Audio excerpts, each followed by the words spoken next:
हे नमस्कार एवरीवन, कैसे हैं आप लोग? I wish and I hope you are doing perfectly fine. Just be joyful and keep smiling. Just be joyful. कभी मुस्कुरा भी लिया करो, ठीक है? ओके, तो वेलकम बैक. तो हम लोग क्या पढ़ रहे थे? यहाँ देखने का जो हम बता दे रहे क्या कर रहे हैं हम लोग मैथमेटिकल फिजिक्स मतलब टूल्स पढ़ रहे हैं, जहाँ पे हम लोग वेक्टर्स का पार्ट कर रहे हैं. और इस वेक्टर्स का पार्ट का ये है हम लोग का एपिसोड 5 रिप्रेजेंट करता है वेक्टर्स और 7 रिप्रेजेंट करता है हम लोग वेक्टर्स का एपिसोड 7 में है. बस सीधी बात, नो बकवास. ओके, आज क्या पढ़ेंगे हम लोग? आज पढ़ेंगे हम लोग vectors in Cartesian component form. पता नहीं क्या समझाएगा आपको, छोड़ो.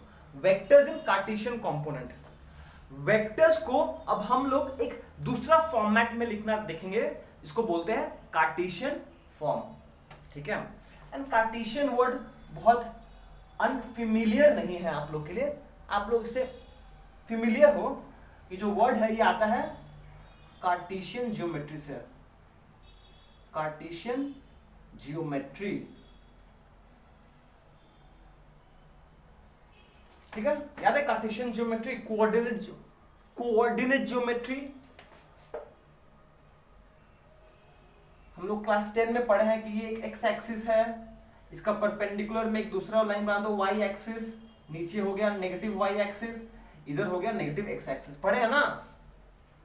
अब सिमिलरली क्या करेंगे हम लोग यहाँ पर, ये तो एक्स एक्सिस है, ये वाई एक्सिस है, सिर्फ दो एक्सिस है. पर अब क्या होगा, अब हम लोग एक और एक्सिस ज्वाइन करते हैं. क्लास 11 में आपको एक और एक्सिस मिल जाता है जिसको बोलते हैं जी एक्सिस. ये ऑब्वियसली प्लस है, ये नेगेटिव जी एक्सिस है. ठीक है? मतलब इन अदर वर्ड्स एक लाइन, प्लीज ध्यान दीजिएगा, प्लीज इसको ध्यान दीजिएगा. अगर हम लोग एक लाइन का बात करते थे, नंबर लाइन, तो वहां पे हम लोग एक सिंगल पॉइंट चाहिए होता है x इक्वल टू समथिंग, तो काम बन जाता है. ठीक है? अगर हम लोग के पास एक प्लेन होता है, अगर एक प्लेन होता है मतलब दो लाइन है ऐसा, अगर यहां पे मुझे एक पॉइंट को स्पेसिफाई करना है तो मुझे एक सेकेंड सॉरी, अगर इस लाइन पे मुझे एक पॉइंट को स्पेसिफाई करना है तो मुझे क्या चाहिए? सिर्फ एक कोऑर्डिनेट चाहिए होता है. 1 2, इसको ओरिजिन पकड़ लेते हैं हम लोग. ये 1, ये 2, ये 3, ये 4. ये हो गया x इक्वल्स टू 4. 1 2 3 4. अगर इधर का बात करें तो -1 -2 -3 -4. अगर इस पॉइंट को मुझे स्पेसिफाई करना है तो ये हो जाएगा p of x equals to -4. ठीक ठीक. अब अगर मुझे एक प्लेन पे एक पॉइंट को स्पेसिफाई करना है तो मुझे क्या करना पड़ेगा? हम बस जिस्ट बता रहे हैं आपको. इसके लिए मुझे दो कोऑर्डिनेट चाहिए होता है, जिसको बोलते हैं हम लोग एक्स कोऑर्डिनेट और वाई कोऑर्डिनेट. ये होता है हम लोग का एक्स कोऑर्डिनेट ऑरिजिन से, और ये होता है डिस्टेंस होता है वाई. ठीक, याद आ रहा है कुछ?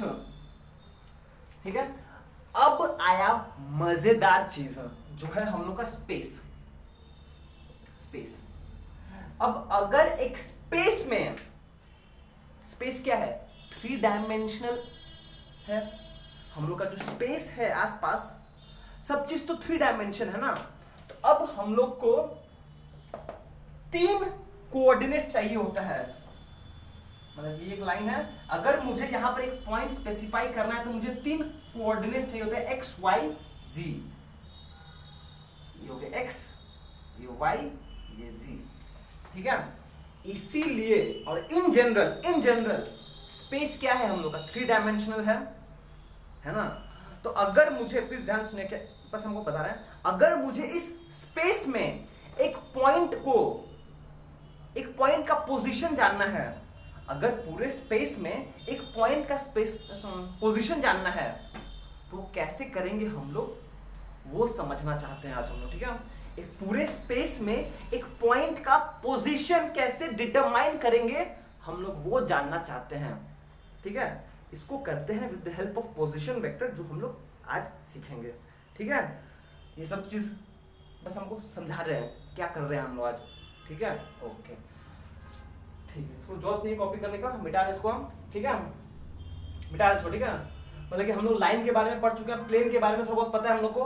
अब हम लोग स्पेस के बारे में पढ़ेंगे कि स्पेस में अगर मुझे एक पॉइंट को रिप्रेजेंट करना है तो मुझे कैसे कर सकते हैं, हम लोग वो समझेंगे आज, ठीक है। मिटा रहे हैं, चलिए ठीक है, ये तो समझ में आया हम लोग को, ठीक है।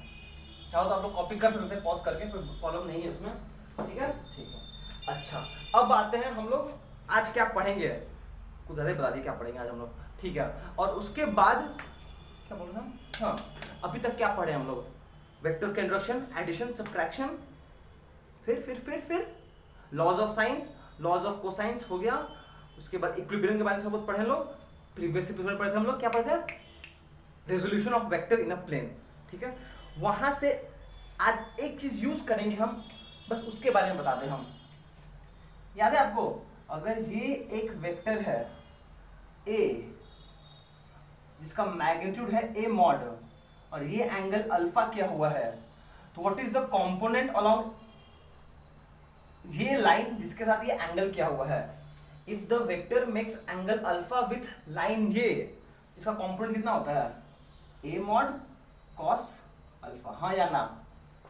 वही अगर ये वेक्टर इसके साथ एंगल बीटा किया हो, अगर मुझे ये कंपोनेंट चाहिए, ये कौन सा है, इसका बेस कंपोनेंट है, तो कितना हो जाएगा, इसको भी ए बोल दे ना, ये एक ए वेक्टर है, ये कंपोनेंट कितना हो जाएगा, कितना होगा, ए बेस कंपोनेंट है ना, एंगल बीटा क्या है, इसके साथ मैच किया तो बेस कंपोनेंट है ये हो जाएगा ए मॉड कॉस बीटा, ठीक है। इन जनरल अगर एक लाइन है और ये इसके साथ एंगल थीटा बनाया हुआ है, तो इसका जो कंपोनेंट है ये होता है, अगर ये एफ है, एफ वेक्टर है, तो ये होगा एफ कॉस थीटा, हाँ या ना, हाँ या ना, ठीक है, ठीक है। इस चीज को आज हम थोड़ा बहुत कहीं यूज करेंगे, इसीलिए इसके बारे में बताना जरूरी समझे हम, ठीक है, ग्रेट। चलिए, इसका जरूरत नहीं था कॉपी करने, क्योंकि ये सब चीज आप लोग अच्छे से पढ़ चुके हैं, हमने बस आपको थोड़ा बहुत दिमाग में घंटी बजा दिया आपका, ठीक है, ठीक है। चलिए, कितना बच गया भाई इंट्रोडक्शन में मेरा, 7 मिनट से बीत गया, चलो कोई नहीं, ओके। चलिए आज का पढ़ाई शुरू करते हैं, स्टार्ट करते हैं पहली बात से, इसको बोलते हैं हम लोग यूनिट वेक्टर्स। यूनिट वेक्टर्स के बारे में हमने आपको बेसिकली बस छोटा सा एक हिंट दिया है, वो क्या है, unit vectors are vectors of unit magnitude and specific direction,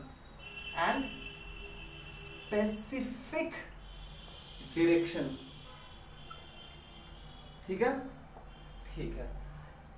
इस वेक्टर का मैग्नीट्यूड 1 है, चलो मान लिया, एंड स्पेसिफिक डायरेक्शन है, मतलब एक कोई पर्टिकुलर डायरेक्शन है उसका, ठीक है, ठीक है। तो हम लोग क्या किया जाए, ओके, ये हो गया, क्या बोले हम, अच्छा। उसके बाद सबसे इसके बारे में जो इंपॉर्टेंट नोट था वो ये था कि इट हैज नो डायमेंशन, याद आ रहा है, इट हैज नो डायमेंशन, ठीक है, ठीक है।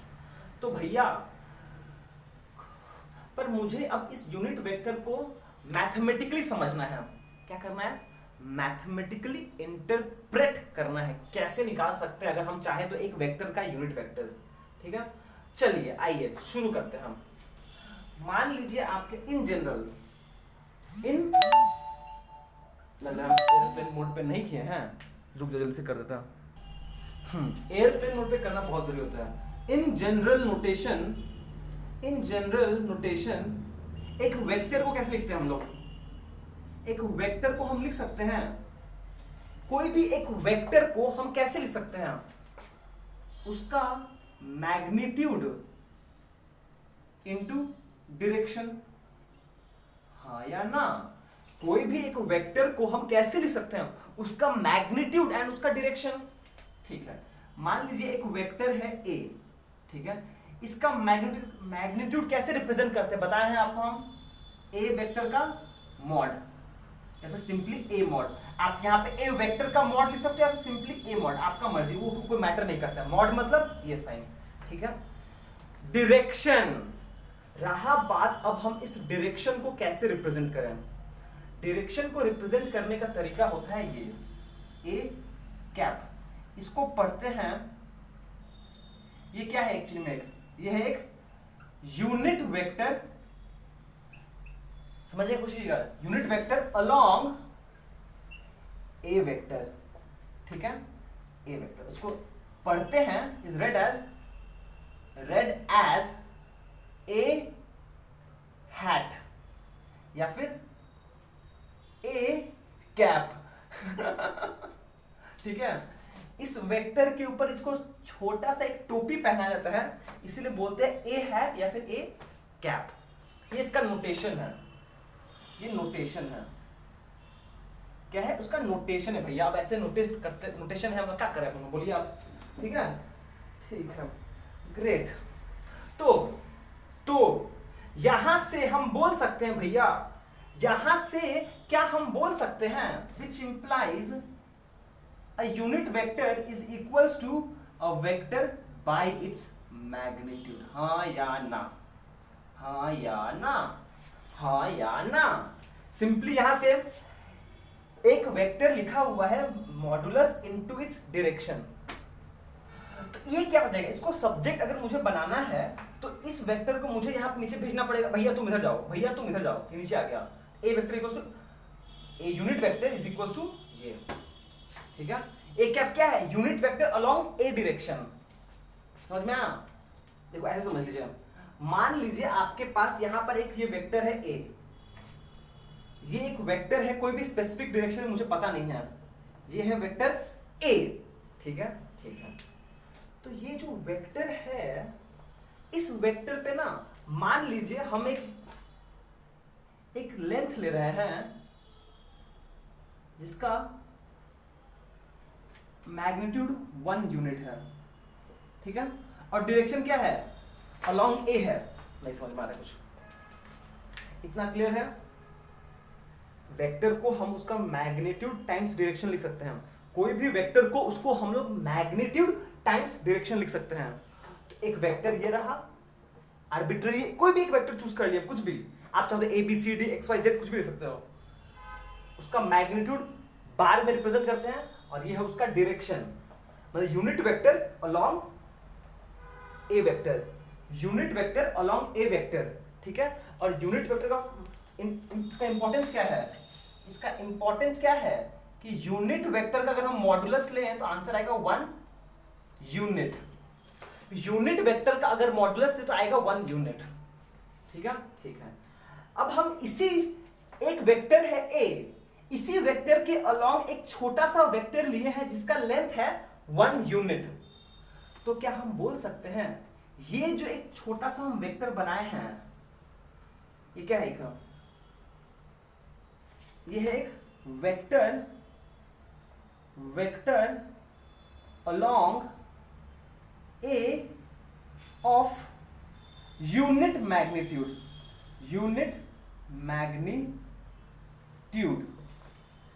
ये एक क्या है, एक वेक्टर है along A of unit magnitude. तो क्या हम बोल सकते हैं भैया यही तो है हमारा ए यूनिट वेक्टर। समझ में आया? अरे क्या बोल रहे हो भैया, कुछ समझ में नहीं आ रहा। सुनो, ये एक वेक्टर है बी, ठीक है, ठीक है, 8 बिट समझ लो खाली। तो इस वेक्टर का बी का लेंथ मुझे पता है, मान लीजिए वेक्टर बी का मैग्नीट्यूड दिया हुआ है आपको 5, वेक्टर बी का मैग्नीट्यूड है 5 यूनिट, ठीक है, ठीक है। अब इस वेक्टर के अलग मान लीजिए ग्राफिकली हम एक वेक्टर बना रहे हैं, इस वेक्टर का मैग्नीट्यूड है 1 यूनिट, ठीक है, और इसका डायरेक्शन क्या होगा, मान ले रहे हैं इसका डायरेक्शन क्या है, अलोंग सेम है, इसको हम इस वेक्टर को नाम दे रहे हैं बी कैप। तो क्या हम बोल सकते हैं therefore B vector is equals to 5 into B cap. B vector कितना है, मैग्नीट्यूड, अरे अच्छा चलो ऐसे लिखते हैं, अच्छा चलो ऐसे लिख देता है, ऐसे आपको अच्छा लगेगा, B mod into B cap which is equals to 5 into B cap. Answer देखिए समझ में आया कि नहीं आया? कुछ समझने का नहीं है, चलो छोड़ो उसको, ठीक है। चलिए नेक्स्ट स्लाइड में मूव करते हैं हम लोग। हम लोग क्या बोले, मैथमेटिक्स हम लोग, तो हम लोग क्या बोले, दैट इज कोई भी अगर एक यूनिट वेक्टर निकालना है मुझे, तो वो हो जाएगा उस वेक्टर डिवाइड बाय उस वेक्टर का मैग्नीट्यूड। इसको बॉक्स करके आप लोग रख दीजिए अच्छे से, इसका जरूरत पड़ेगा बहुत। ए कोई भी आर्बिट्ररी वेक्टर है, ठीक है, ठीक है। पेन दूसरा आगे हाथ में चेंज कर देते हैं, ठीक है। अब आइए, अब आते हैं, आपको हम यहाँ इंट्रोड्यूस करते हैं what is called right, RIGHT, right handed coordinate system. अच्छा, उससे पहले ना एक दो एग्जाम्पल कर लेते हैं लोग, क्या बोल रहे हो, कैसे बता दें, कुछ तो नहीं बताएंगे हम। अब आपको हम इंट्रोड्यूस करते हैं राइट हैंडेड कोऑर्डिनेट सिस्टम। देखिए भैया, चलो मान लो ये पॉइंट इंटरसेक्शन है, ये हो गया हम लोग का पॉजिटिव एक्स एक्सिस, ये हो गया, ये एक एक्स एक्सिस है, इसको हम पॉजिटिव, इस साइड ये ओरिजिन है, इस साइड पॉजिटिव, इस साइड नेगेटिव। सिमिलरली ये वाला वाई एक्सिस है, ऊपर वाला पॉजिटिव, नीचे वाला नेगेटिव। सिमिलरली ये जी एक्सिस है, इसको बोलते, ये हो गया Z axis, positive Z axis, ये हो गया नेगेटिव जेड एक्सिस, ठीक है, ठीक है। अब आप मेरे से पूछ सकते हो भैया क्या हमेशा ये एक्स और ये वाई लेंगे और इसको जी लेंगे? नहीं, जरूरी नहीं है, पर हम लोग क्या पढ़ रहे हैं कि हम लोग पढ़ रहे हैं राइट हैंडेड कोऑर्डिनेट सिस्टम पढ़ेंगे हम लोग पढ़ेंगे राइट हैंडेड कोऑर्डिनेट सिस्टम। और राइट हैंडेड कोऑर्डिनेट सिस्टम का एक खासियत ये है कि अगर आप अपना राइट हैंड लेके अपना फिंगर्स को कर्ल करोगे पॉजिटिव एक्स एक्सिस से पॉजिटिव वाई एक्सिस की तरफ, अगर आप अपना राइट हैंड को लेके फिंगर्स को कर्ल करते हो पॉजिटिव एक्स एक्सिस से negative X positive Y axis की तरफ, तो थंब जिस डायरेक्शन में पॉइंट करेगा वो होगा direction of positive Z axis. इसको बोलते हैं राइट हैंडेड कोऑर्डिनेट सिस्टम। तो हम लोग ये पर्टिकुलरली यही सिस्टम फॉलो करेंगे, इसीलिए हम जब भी डायग्राम बनाएंगे हम इसको x, इसको y, इसको z पकड़ लेंगे, अगर हम कुछ नहीं बोल रहे हैं तो, ठीक है। अगर कुछ अलग पकड़ेंगे तो हम बता देंगे आपको, ठीक है। हम लोग याद रखिए इसको, हम लोग पढ़ेंगे राइट हैंडेड कोऑर्डिनेट सिस्टम, ठीक है। x axis, y axis, z axis, positive y, positive x, positive y, positive z। क्यों? क्योंकि राइट हैंड पढ़ रहे हैं। x cross y, x cross y, x cross y, z, मतलब z ऐसे बाहर आ रहा है, मतलब चाहो तो ऐसे बता सकते हैं आपको, ये x है, ये ऊपर y है और इधर z आ रहा है। तो सुंदर नहीं बना, पर समझ लो भैया, समझ, ऐसे कुछ होगा। ये एक ऐसा कोऑर्डिनेट सिस्टम है, ठीक है। और हम लोग को क्या करना होता है, हम लोग क्या पढ़ेंगे, हम लोग ये क्यों पढ़ रहे हैं, क्योंकि स्पेस 3 डायमेंशनल है, और अगर मुझे कोई भी एक पॉइंट का स्पेसिफिकेशन करना है, अगर मुझे कोई भी एक पॉइंट का पोजीशन को डिस्क्राइब करना है, तो मुझे कोऑर्डिनेट सिस्टम चाहिए ही चाहिए, और कोई ऑप्शन नहीं है मेरे पास, ठीक है। ओके, ये हो गया, पर मजेदार बात अभी बाकी है। ये स्टैंडर्ड है। उस केस में अगर हम एक यूनिट वेक्टर लेते हैं, एक यूनिट वेक्टर ले रहे हैं अलोंग एक्स एक्सिस, ये क्या है, एक यूनिट वेक्टर है अलोंग एक्स एक्सिस, इसको डिनोट करते हैं आई कैप से, standard notations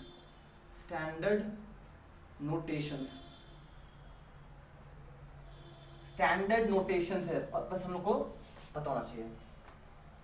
positive x axis के अलोंग आई कैप क्या है, unit vector along positive x axis, ठीक। तो भैया आप पूछोगे भैया नेगेटिव एक्सिस की तरफ क्या होगा, नेगेटिव एक्स एक्सिस की तरफ क्या होगा, ये इधर है, इसको उधर पलट दो तो क्या हो जाएगा, minus i cap is the unit vector along negative x axis. Simple, समझ में आया, ठीक है। नोटेशंस बता रहे हैं हम, ज्यादा कुछ नहीं बता रहे, फैंसी चीज नहीं बता रहे हैं। अगर एक यूनिट वेक्टर हम लेते हैं अलोंग एक्स एक्सिस, तो उसको नाम दिया गया है i cap, obviously mod i is equal to 1 unit, obviously obviously obviously. Similarly अगर आप इधर चूज करना चाहते हो तो हो जाएगा माइनस आई कैप, ठीक है ठीक है। अब देखिए अगर आप कोई भी एक यूनिट वेक्टर लेते हो अलोंग वाई एक्सिस, यहां पे लो यहां पे लो यहां पे लो, कहीं भी लो ना, क्या फर्क पड़ता है भाई, डायरेक्शन तो सेम है ना। इसको बोलते हैं हम लोग j cap, j cap, j for joker is a unit vector along positive Y axis. Similarly minus j हो जाएगा unit vector along negative y axis, ठीक है। एंड सिमिलरली यहां पे हो जाएगा माइनस जे, ठीक है। और ये हो जाएगा इधर, अगर हम जी एक्सिस पकड़ते हैं उसको बोलते हैं के, इधर हो जाएगा माइनस के, लिख ले रहे हैं थोड़ा। अगर के पकड़ रहे, के फॉर किंग, ये हो जाएगा अलोंग पॉजिटिव जेड एक्सिस। तो अलोंग नेगेटिव क्या हो जाएगा, माइनस के, सिंपल। इतना क्या सोचना है भैया, इतना क्या सोचोगे, समझ में आया। एंड ऑब्वियसली इन सब का मैग्नीट्यूड कितना है, 1 है। ऑब्वियसली ये तो हमेशा ये फिक्स है। एंड आई कैप का mod is equal to minus i cap का mod is equal to j cap का mod is equal to minus j का mod is equal to k का mod is equal to minus k का mod. जो लेना है लो, answer हमेशा 1 unit ही आएगा, बस ऑलवेज। समझ में आया कुछ, कैसा हो जाएगा, गर्मी गर्मी गर्मी, ठीक है ओके। यहां से अब हमको एक चीज बताते हैं हम। मान लो भैया, मान लो आपने एक लेंथ कंसीडर किया along x positive x axis में, आपने एक लेंथ कंसीडर किया अलोंग पॉजिटिव एक्स एक्सिस में जिसका है 10 यूनिट। ये AB है, AB का मैग्नीट्यूड है 10 यूनिट। तो आप बोल सकते हो भैया AB का मैग्नीट्यूड है 10 यूनिट, अरे वाह बढ़िया, बहुत सुंदर बहुत सुंदर। अगर AB का मैग्नीट्यूड 10 यूनिट है तो AB वेक्टर कितना होगा, ये बता पाओगे, विच इंप्लाइज AB वेक्टर कितना होगा, ये बता दो भैया आप। AB वेक्टर, अगर हम AB वेक्टर का बात करें, मान लो ये है AB वेक्टर, किस तरफ, इस AB कहां है, पॉजिटिव में है, तो हो जाएगा 10 I न्यूटन। बल्ले बल्ले, शाबाश शाबाश, समझ में आया।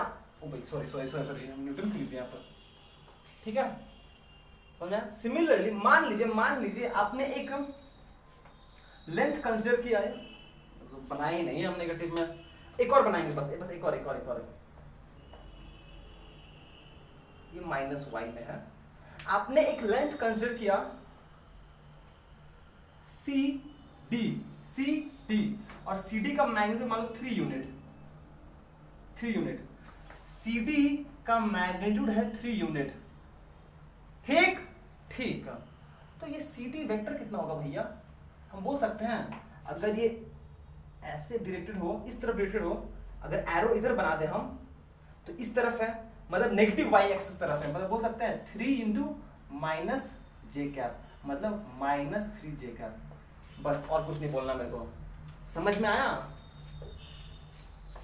किस तरफ है वो इंपॉर्टेंट है, क्योंकि बस इतना रखते हैं हम लोग, क्योंकि ये स्टैंडर्ड कोऑर्डिनेट सिस्टम है, हम लोग को इसी का जरूरत है और कोई चीज का जरूरत नहीं है, ठीक है ओके। चलिए नेक्स्ट टॉपिक पे मूव करते हैं हम लोग।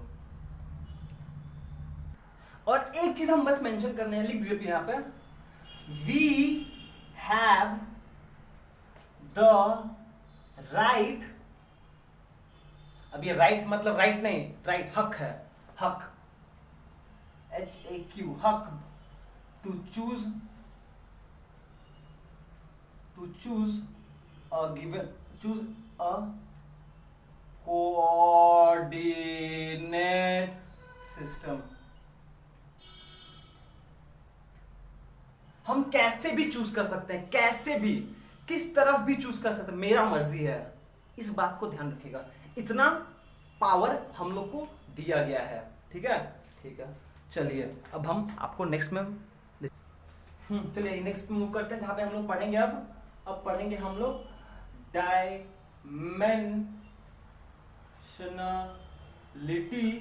Of a vector. ठीक है, dimensionality of a vector, please ध्यान दीजिएगा। इसको पहले समराइज कर देते हैं हम। ठीक है, पहले समझिए। अच्छा पहले समझ लेते हैं, ठीक है। If a given set of vectors, if a given set of vectors, हम लोग को बहुत सारा वेक्टर्स है, बहुत सारा, बहुत ज्यादा set of vectors can be represented along a line, presented along a line, can be represented, एक second, sorry, can be represented, जिसका गंदा होता है हाथ से, can be represented number 1 along a straight line, along a straight line। ठीक है, तो ऐसा वेक्टर्स को बोलते हैं 1D, one dimensional vector. Number D, in a plane, इसको बोलते हैं 2 डायमेंशनल वेक्टर्स। और इन अ स्पेस, इसको बोलेंगे हम लोग 3 डायमेंशनल वेक्टर्स। देखिए इस चीज को समझना बस जरूरी है। Vectors 2 dimensional vector, 3 dimensional vector. अगर कोई या फिर बहुत सारा सेट ऑफ वेक्टर्स, ये इंपॉर्टेंट वर्ड है, सेट ऑफ वेक्टर्स को आप एक स्ट्रेट लाइन पे रिप्रेजेंट कर दो, जरूरी नहीं है वो लाइन हमेशा एक्स एक्सिस हो, वाई एक्सिस हो या फिर जी एक्सिस हो, वो जरूरी नहीं है। कोई भी एक स्ट्रेट, समझने की कोशिश कीजिएगा, along a straight line, और ये स्ट्रेट लाइन जरूरी नहीं है कि हमेशा x एक्सिस, y एक्सिस और z एक्सिस होगा। बहुत सारा वेक्टर्स को अगर हम एक स्ट्रेट लाइन पे रिप्रेजेंट कर सकते हैं तो उसको बोलते हैं 1 डायमेंशनल वेक्टर्स। ठीक है, ये लाइन ऐसा भी हो सकता है, ऐसा भी हो सकता है, ऐसा भी हो सकता है, ऐसा भी, कुछ भी हो सकता है। ठीक है, प्लेन का मतलब पता ही आपको, प्लेन मतलब ऐसा एक प्लेन होगा। कोई भी वेक्टर्स को अगर हम एक प्लेन पे रिप्रेजेंट कर पा रहे हैं तो उसको बोलेंगे 2 डायमेंशनल वेक्टर्स। और स्पेस मतलब 3 डायमेंशनल वेक्टर्स। ठीक है, ठीक है। और अगर बहुत क्रूड सेंस में, बहुत सिंपलिस्टिक मैनर में बोले हैं तो ये हो जाएगा स्ट्रेट लाइन में कितना होगा, विल हैव ओनली, अरे यार ये तो गड़बड़ा जाता है, मिटा दो छोटे, मिटा दो। 1 dimensional vectors will have only one component, only one component।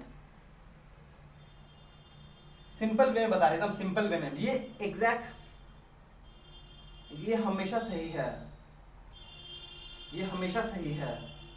पर ये मेरा with respect to coordinate system, with respect to coordinate system का बात कर रहे हैं अभी हम।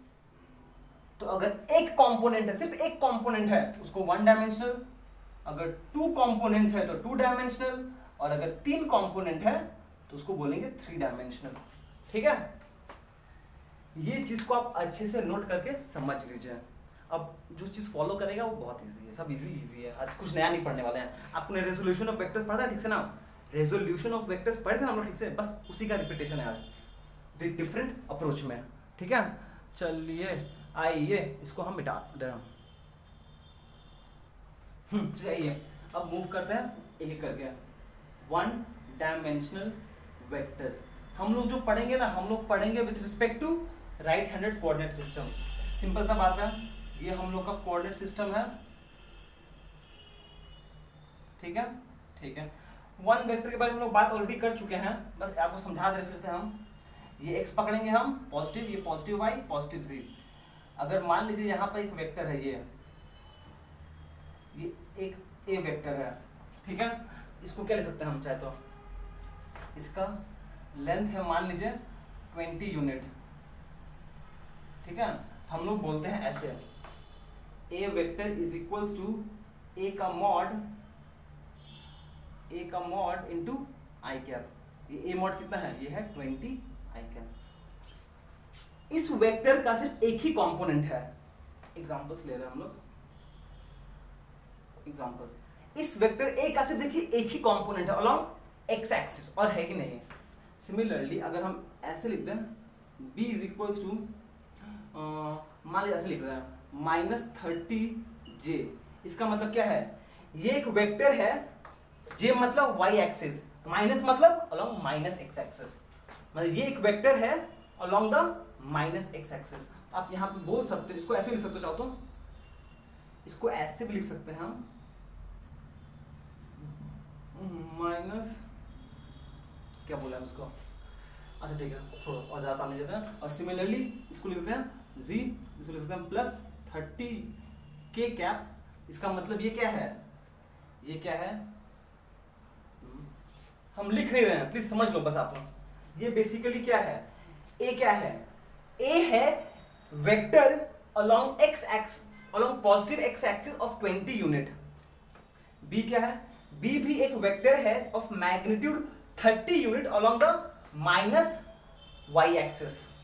c क्या है, c भी एक वेक्टर है of magnitude 30 unit along the positive z axis. बस ये examples of one dimensional vector, इसमें कुछ बोलने का जरूरत ही नहीं है आपको। अगर आप ये नहीं भी बनाओगे फिर भी चलेगा।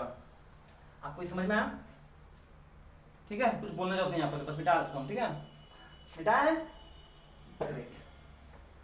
अब आते हैं जो हम लोग के लिए इंपॉर्टेंट है, जो हम लोग के लिए इंपॉर्टेंट है, नंबर बी, 2 डायमेंशनल वेक्टर पे। ये थोड़ा इंपॉर्टेंट है, देखिए समझने की जरूरत है इसको। ये मान लीजिए हम लोग XY प्लेन कैसे करेंगे, we consider XY plane. XY plane मतलब वो प्लेन जो X axis and Y axis को लेकर बना हुआ है। वो देखिए इन टोटल हम लोग के पास 3 एक्सिस है ना, तो इन जनरल मेरे पास XY प्लेन पॉसिबल है, YZ प्लेन पॉसिबल है एंड ZX प्लेन पॉसिबल है। ये तीनों प्लेन पॉसिबल है, ठीक है। हम XY प्लेन लेके काम कर रहे हैं, बाकी सब एक ही जैसा है और कोई डिफरेंस नहीं है, लॉजिक सेम रहेगा, बस हम XY प्लेन लेकर समझाने की कोशिश कर रहे हैं आपको, ठीक है। ठीक है, अब प्लीज ध्यान दीजिएगा, अगर हम इधर एक यूनिट वेक्टर ले लें वो होता है i कैप, इधर एक यूनिट वेक्टर ले लें हम तो वो होता है j कैप, ठीक है। बस इस बात का हम लोग को ध्यान रखना है और कुछ ध्यान नहीं रखना, ये ऑरिजिन है हम लोग का, बस ये पॉजिटिव x एक्सिस है, ये positive y, negative x axis, negative y axis, ठीक है। इस तरफ कोई भी वैल्यू पॉजिटिव होता है, इस तरफ कोई भी वैल्यू नेगेटिव होता है या फिर -i होता है, ठीक है, ठीक है। अब देखिए बात ये है कि हमारे पास यहाँ पर ये एक वेक्टर है, मान लीजिए r, ये एक वेक्टर है r, ठीक है, ठीक है। तो क्या इसका क्या होगा, ये वेक्टर एक अगर r है तो अगर हम देखिए ये x एक्सिस और y एक्सिस क्या है, रेक्टेंगुलर कंपोनेंट्स है ना, समझ रहा है, x एक्सिस और y एक्सिस एक दूसरे से 90 डिग्री पर है, मतलब रेक्टेंगुलर कंपोनेंट्स हैं। तो हम क्या करेंगे, अगर इस वेक्टर से अगर हम यहाँ पर एक परपेंडिकुलर बनाएंगे, यहाँ पर मान लीजिए टच किया, ये a है मेरा, तो ये जो,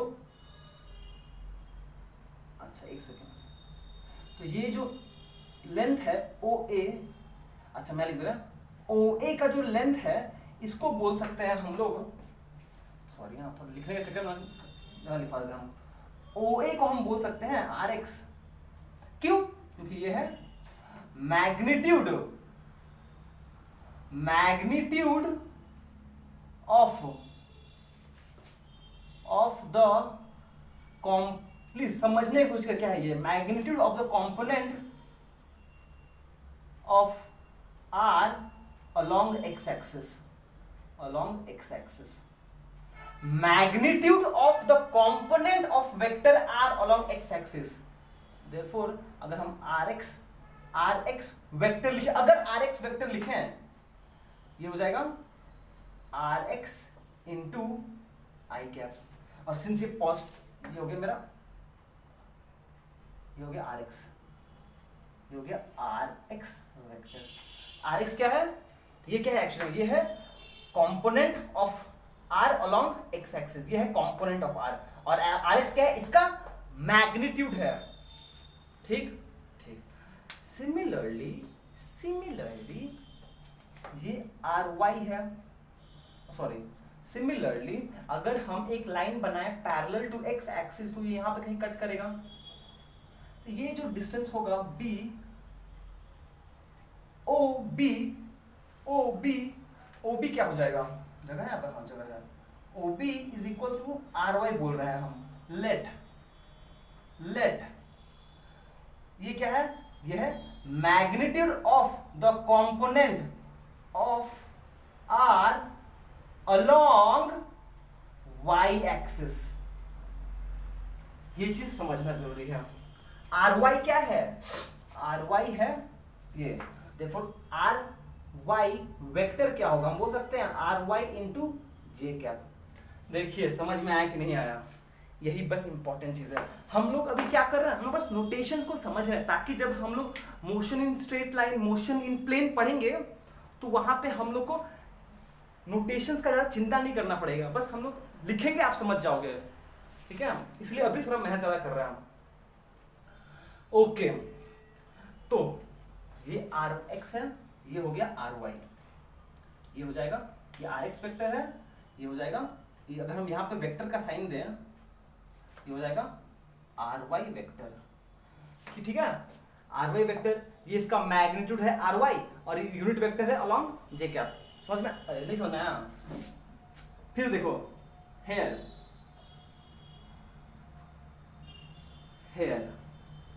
आर एक्स क्या है, are X vector, R X vector क्या होगा, ये आर एक्स वेक्टर है, इसका मैग्नीट्यूड कितना है, हम उसको आर एक्स बोल रहे हैं, और वेक्टर ये हो गया आई कैप, तो इसलिए लिख रहे हैं R X I cap. Similarly R Y क्या लिख रहे हैं हम, आर वाई, इस वेक्टर का मैग्नीट्यूड कितना है, आर वाई, ये लेंथ है,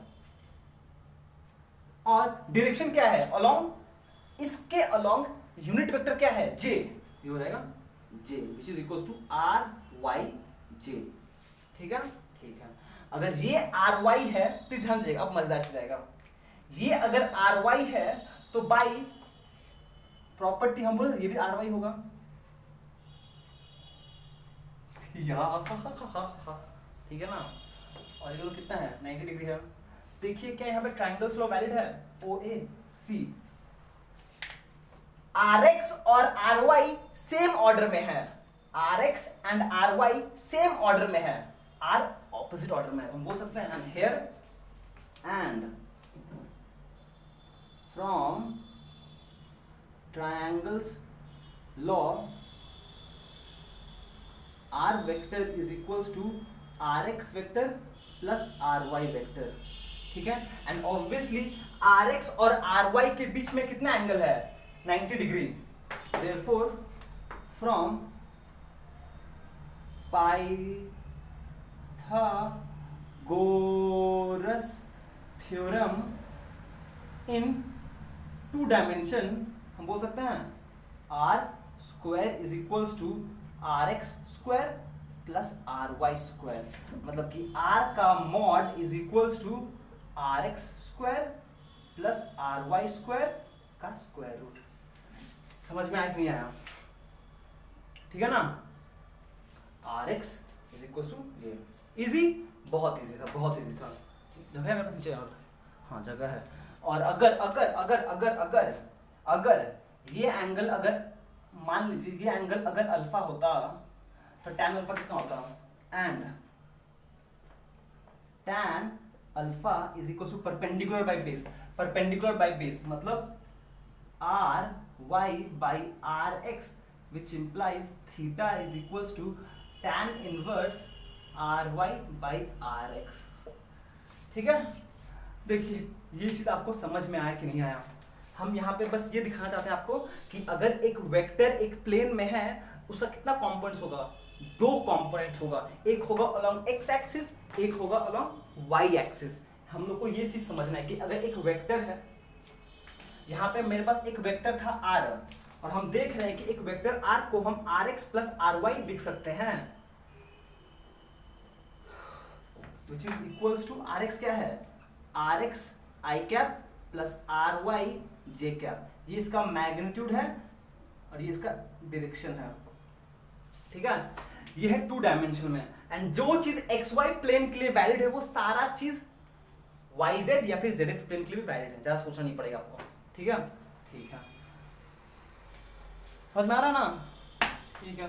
चलिए नेक्स्ट स्लाइड में मूव करता हूँ। चलिए आइए अब हम लोग नेक्स्ट 3 डायमेंशनल में मूव करते हैं, केस 3D में मूव करते हैं। अब यहां पर ना विजुअलाइजेशन का थोड़ा बहुत जरूरत पड़ेगा, तो ट्राई कीजिएगा इसको अच्छे से समझने का, थोड़ा इमेजिन करने के लिए, ठीक है। ठीक है, सिंपल सी बात, ये हम पहले बहुत सिंपल सा डायग्राम बनाने की कोशिश करेंगे हम, और प्लीज आप उसको विजुअलाइज करने की कोशिश कीजिएगा। ये है मेरा x axis, positive x axis, ये y axis, positive Y axis, positive side of, अच्छा ठीक है ऐसे बोलते हैं, ये है मेरा positive side of x axis, positive side of y axis, positive side of z axis, और ये राइट हैंडेड कोऑर्डिनेट सिस्टम है such that x cross y is equals to z, ऐसे है, ऐसे है, x इधर है, y इधर है एंड z इधर है, ठीक है। अरे भैया बन जाना, बन जा, क्या प्रश्न कर रहा हूं, बन कैसे, बन गया, ऐसा है, x y z दिख रहा है, समझ में आ रहा है, ठीक ठीक, बढ़िया है, बहुत बढ़िया। अब देखिए ये एक कोऑर्डिनेट सिस्टम है, और इस कोऑर्डिनेट सिस्टम में मान लीजिए ये एक वेक्टर है r, ये एक वेक्टर है r, ये एक r वेक्टर है, ठीक है, ठीक है। और मुझे इस वेक्टर को रिजॉल्व करना है इन 3 कंपोनेंट्स, जी हाँ 3 कंपोनेंट्स, 3 कंपोनेंट्स में, क्यों, क्योंकि ये तो एक स्पेस है ना, ये एक प्लेन नहीं है, 3 डायमेंशनल केस है, पिछला था 2 डायमेंशनल, तो 2 कंपोनेंट्स होगा, ये 3 डायमेंशनल है, तो अगर इस कोऑर्डिनेट सिस्टम को फॉलो करें तो 3 होगा। ट्राई कीजिए समझने का कैसे बना रहे हैं, ये ऐसा है और ये एक वेक्टर है, मान लीजिए ये एक वेक्टर कुछ ऐसा है, दिख रहा है आपको, ये ऐसा कुछ है वेक्टर का, ठीक है। तो मुझे इस वेक्टर का कंपोनेंट निकालना है अलोंग द एक्स एक्सिस, देखिए ऐसे है, थोड़ा समझने की कोशिश, ऐसे है, दिख रहा है आपको, ये x, ये y, ये z, और ये इंक्लाइंड है, बीच में कहीं है, इन तीनों के थोड़ा समझने की कोशिश, इन तीनों के बीच में है कहीं, ऐसे कहीं बीच में है, ऐसे कहीं बीच में है, ठीक है। इस कंपोनेंट वेक्टर का कंपोनेंट क्या है वो निकालना है हम लोग को, ठीक है, क्लियर, समझ में आया आपको इतना। और इसके लिए थोड़ा समझने की कोशिश कीजिए, हम पहले इस वेक्टर को xy प्लेन पे प्रोजेक्ट करते हैं, इस वेक्टर को मान लीजिए हम सबसे पहले ना इसको स्प्लिट करते हैं, यहां पर इसको हम पहले xy प्लेन पे लेके आए, मतलब कि यह कैसे बनाए बताएं हम आपको, मतलब कि यहां से एक लाइन बना रहे हैं पैरेलल टू y एक्सिस, ये एक लाइन बनाए हैं, लाइन ठीक से बना है, देखो टेढ़ा हो गया क्या, कोई नहीं, अरे उतना नहीं देख सकते हम, समझने की कोशिश कीजिए। इस पॉइंट से मान लीजिए पॉइंट वर्टेक्स का पॉइंट C है, बस आपको समझना है, एक बार सुन लीजिए बात को, आपको लिखना कुछ नहीं है यहाँ पर। इस पॉइंट से हम एक लाइन बनाए parallel to y axis on xz plane पे, xz प्लेन पे, ठीक है, ठीक है। और ये हो गया मेरा एक पार्ट है, मान लीजिए इसको ज्वाइन किया हम, इसको ज्वाइन किया हम, ठीक है, ठीक है। अब देखिए फिर से हमको आप समझाना पड़ेगा बहुत अच्छे से, एक बार फिर से back to basics, back to basics, back to basics, ठीक है। देखिए ऐसे है, ये एक्स जी प्लेन है, और ये जो मेरा ऐसा वेक्टर है एक, अरे घुस जाना कहीं भी भैया, घुसता ही नहीं यार, घुस गया, हाँ। तो हमने यहां से एक परपेंडिकुलर बनाया ऐसे इस प्लेन पे, कैसे समझाएं हम आपको, समझाना बहुत जरूरी है, तो समझाने की कोशिश कर देते, कुछ मिल गया मेरे को, एक सेकेंड, हाँ बस एक सेकेंड, समझ जाएंगे भी आप। अरे भाई घुसो ना यार।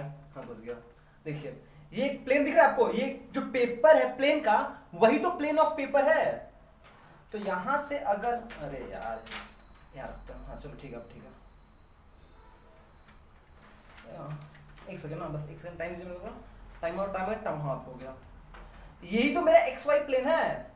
यहां से अगर हम एक परपेंडिकुलर बनाते हैं इस प्लेन पे, इस पॉइंट सी से हम एक परपेंडिकुलर बनाते हैं इस प्लेन पे, ताकि ये मेरा ये जो पॉइंट है इस प्लेन पे लाई करेगा। इससे ज्यादा हम कुछ नहीं बोल सकते, सॉरी। तो अब हम अगर ध्यान दें, अगर हम यहां से इससे इसको पैरेलल बनाए, अगर हम इससे इसको पैरेलल बनाए तो यहां पे कहीं कट करेगा, ये ओरिजिन है, ठीक है, ठीक ठीक। तो ये जो डिस्टेंस होगा, ये होगा मेरा component magnitude of the component of vector along Y axis. इसको हम आर वाई नाम दे रहे हैं, ठीक है, ठीक है। एंड सिमिलरली अब अगर हम यहां से इसको हम ब्लू से लिखना चाहेंगे, बस थोड़ा सा पेशेंस रखो भैया, थोड़ा सा पेशेंस रखो आप। आज बस समझने का चीज बहुत है। ये हो गया आर वाई, ठीक ठीक। अब देखिए, अब ये एक वेक्टर हो गया इन एक्स वाई प्लेन, ये एक Y Z Y X plane में एक वेक्टर ऐसे है। तो अगर हम इससे पैरेलल बनाते हैं एक्स एक्सिस से, यहां पे कहीं कट करेगा, तो ये जो और इससे अगर हम जेड एक्सिस से पैरेलल बनाते हैं यहां पे कट करेगा, यहां पे कट करेगा, यहां पे कट करेगा। तो ये भैया ये है कंपोनेंट ऑफ द वेक्टर, ये जो है कंपोनेंट ऑफ वेक्टर का magnitude along the x axis, इसको हम आर एक्स नाम दे रहे हैं। ये है कंपोनेंट ऑफ आर वेक्टर का मैग्नीट्यूड अलोंग जेड एक्सिस, इसको हम आर जेड नाम दे रहे हैं, ठीक है। अब सिंस इस तरफ वेक्टर यूनिट कैप आई है, इस तरफ यूनिट कैप जे है, इस तरफ यूनिट कैप के है, तो ये वेक्टर कितना हो जाएगा, ये वाला वेक्टर कितना बोल सकते हैं, ये हो जाएगा आर एक्स कैप। ये वाला वेक्टर कितना हो जाएगा, ये हो जाएगा आर वाई कैप। ये वाला वेक्टर यहां से यहां तक, ओरिजिन से ये वाला vector R Y cap. And similarly ये वाला वेक्टर कितना हो जाएगा, ये हो जाएगा आर जेड कैप।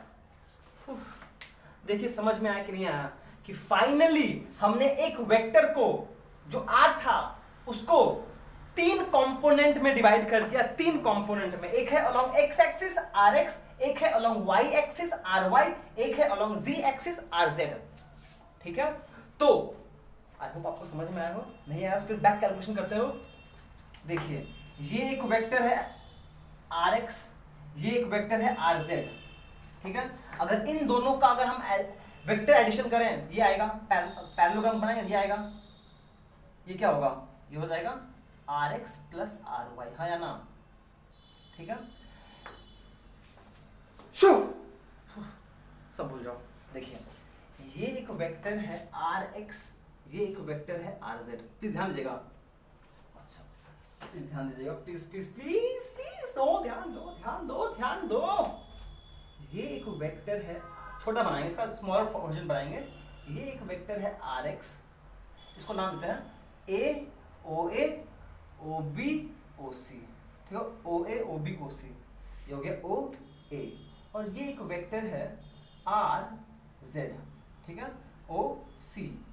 अच्छा सी ऑलरेडी यूज कर चुके हैं हम, इसको डी देना पड़ेगा फिर मुझे, ठीक है। इसको सी रखते हैं, इसको डी कर देते हैं, ठीक है ठीक है। अब देखिए ये दोनों को अगर मुझे इन दोनों का वेक्टर एडिशन करना है तो एक पैरेललोग्राम बनाना पड़ेगा ऐसे, ये बन जाएगा मेरा इन दोनों का रिजल्टेंट डायगोनल, ये हो जाएगा are X vector plus are Y vector, हाँ या ना, ठीक है ठीक है। अब देखिए यहां पर एक और वेक्टर है आर वाई। अब अगर मुझे इसका एडिशन, इसका एडिशन और इसका एडिशन करना है तो मुझे क्या करना पड़ेगा, एक पैरेललोग्राम बनाना पड़ेगा यहां पर ऐसे, और ये होगा मेरा रिजल्टेंट वेक्टर। ये जो बनेगा ये होगा final resultant vector R which is equal to R X plus are Y plus are Z, हाँ या ना? आर एक्स और आर जेड को ऐड करेंगे तो ये मिल जाएगा, ये वाला वेक्टर। इस वेक्टर को और इस वेक्टर को जब ऐड क्या बोले हम, ये और ये वेक्टर ऐड करने से ये वेक्टर मिल जाएगा, ऐसे ऐसे रहेगा ये वेक्टर। और फिर जब इस वेक्टर को इसके साथ ऐड करेंगे तो ये वेक्टर मिल जाएगा। और ये कितना है, यही तो आर है ना, यही तो आर है ना। जब आप इस वेक्टर को इस वेक्टर के साथ ऐड करोगे तो यही तो रिजल्टेंट मिलेगा, R vector. That is in general. देखो भैया, आपको समझ में आया इतना? आया तो अच्छा बात है, नहीं आया तो कोई बात नहीं, छोड़ दो, इसको रट लो। In general, in 3D, vector can be represented as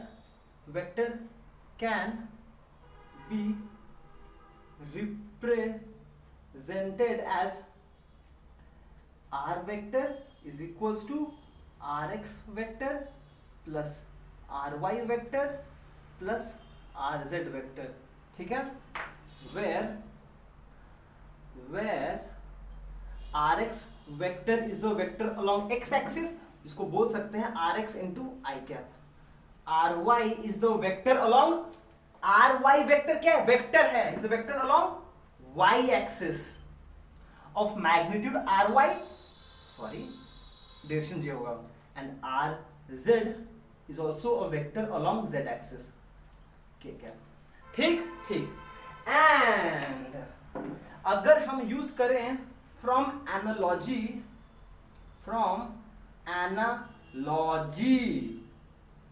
that is using PT करना, पाइथागोरस थ्योरम in 3 dimension, यहां से हम बोल सकते हैं, देखिए समझना है, R square is equals to R x square plus R Y square plus are Z square. हम एक चीज आपको फिर से बता दे रहे हैं, हम आर एक्स मॉड को कभी कभी सिंपली आर एक्स भी लिखते हैं, आर वाई मॉड को हम कभी कभी सिंपली आर वाई लिखेंगे, एंड आर जेड मॉड को हम सिंपली आर जेड लिखेंगे। यहाँ पे मतलब स्क्वायर लिखने का मतलब है इसका मैग्नीट्यूड का square, please, which implies r vector का मैग्नीट्यूड हो जाएगा square root of r x mod का square plus are y mod का square plus are z mod का स्क्वायर। बस इसको बॉक्स कर दीजिए, यहां से आता है। देखो भैया, समझ में आया कि पसीना पसीना होगा हम तो, ठीक है? समझ में आया कि नहीं आया? आई होप इतना आपको क्लियर है। एंड सिमिलरली अगर आपके पास नीचे जगह, मेरे पास जगह है, मेरे पास जगह तो नहीं है, पर हम यहाँ पे लिख दे रहे हैं। एंड फिर से अगर हम लिख दें R vector is equals to R unit vector is equals to R vector by R mod, बस फिर से वही चीज बोल देना आपको, ठीक है? ओके, चलिए अब बहुत ज्यादा समय नहीं वेस्ट करेंगे, चलिए नेक्स्ट स्लाइड में मूव करते हैं हम लोग। अच्छा, एक और बात पहले, आपको ये चीज समझ में आ रहा है कि हम लोग ये कार्टेशियन फॉर्म में इतना एम्फेसाइज क्यों कर रहे हैं? क्योंकि भैया सब कुछ हम लोग के आसपास तो 3 डायमेंशनल है ना, स्पेस ही है ना। और स्पेस में अगर मुझे एक पर्टिकुलर पॉइंट ऑब्जेक्ट का, सॉरी एक पर्टिकुलर पार्टिकल है, मान लीजिए ऑब्जेक्ट है यहाँ पर, अगर मुझे इसका पोजीशन पता करना है, कैसे पता करेंगे? उसके लिए हम लोग कोऑर्डिनेट सिस्टम ही तो यूज करेंगे, और कोई ऑप्शन है ही नहीं मेरे पास। इसीलिए ये चीज बहुत इंपॉर्टेंट रोल प्ले करता है फिजिक्स में, ठीक? नेक्स्ट स्लाइड मूव करते हैं। चलिए ये देखिए क्या बोलना चाहते हैं हम आपको। हम लोग ने कार्टेशियन फॉर्म का पढ़ लिया अच्छे से, एक वेक्टर को कैसे रिप्रेजेंट करते हैं in Cartesian form, 1 dimension, 2 dimension, 3 dimension, जो भी बोलो। अब आते हैं इस इंपॉर्टेंट नोटेशंस पर, समझते हैं क्या पॉइंट्स पर।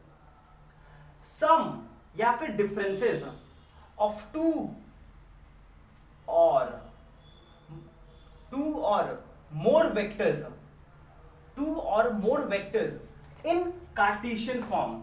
अगर आपको 2 या 2 से ज्यादा वेक्टर्स है इन कार्टेशियन फॉर्म, उस केस में sum or differences of 2 vectors in Cartesian form is equal to the algebraic sum या फिर डिफरेंसेस, ये वर्ड इंपॉर्टेंट है, एल्जेब्रिक सम या फिर differences of the components along the same direction. ये चीज समझना बहुत जरूरी है। अगर आपके पास दो या दो से ज्यादा वेक्टर्स को ऐड करना है या फिर सब्ट्रैक्ट करना है, तो जो डिफरेंट कंपोनेंट्स हैं, एक्स कंपोनेंट एक्स के साथ ऐड होगा, वाई कंपोनेंट वाई के साथ ऐड होगा और जेड कंपोनेंट जेड के साथ ऐड होगा, ठीक है, एल्जेब्रिकली, ठीक है। एंड ये इंपॉर्टेंट है, rectangular components of two equal vectors are equal to each other. Rectangular components, वही x component y component z component को रेक्टेंगुलर कंपोनेंट्स बोला जाता है। क्यों? क्योंकि x axis y axis and z axis are perpendicular to each other, इसीलिए उसको rectangular components भी कहा जाता है। ग्रेट, आइए इसको समझाते हैं आपको, हम हैशटैग समझते हैं,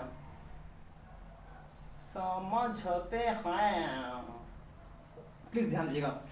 लेट ए एक वेक्टर मान लेते हैं हम, क्या बोले 2i + 3j - 4k, सिंपल सा लिए, ज़्यादा ताम हम नहीं कर रहे हैं हम। b =